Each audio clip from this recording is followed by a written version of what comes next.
direwolf fossils under our feet here, right? Huge history. Right. La Brea of direwolf fossils in the world. There's no other site that comes close to the amount of fossils that they've been able to recover there. I think there's over 4,000 direwolves that have been recovered from that site. Dr. Shapiro told me she's been trying to get DNA from the La Brea Tar Pit site for over 20 years unsuccessfully.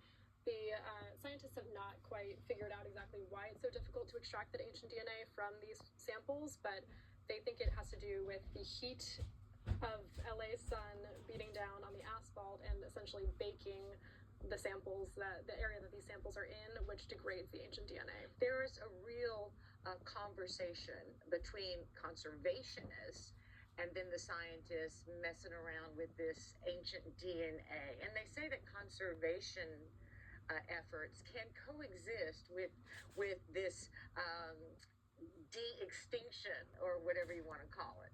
Right. So Colossal also announced that they were able to clone 4 red wolves, which are a critically endangered species, and they announced that in tandem with the direwolf announcement. So they are trying to prove that de-extinction, their work that they're doing on these extinct species, and conservation efforts can go hand in hand, and that some of the tools that they're applying to de-extinction can work on conservation efforts with this new method of cloning that they've created that's supposed to be less invasive and safer for the animals.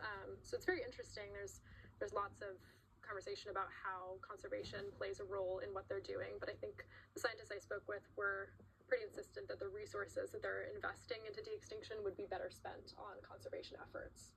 What other extinct species are they going to mess around with? Yeah, Colossal's hoping to bring back the woolly mammoth, the dodo, and the Tasmanian tiger as well. Unbelievable. Caitlin Humani, LA Times reporting fellow. Again, welcome to the program and thank you. Thank you so much. Coming up.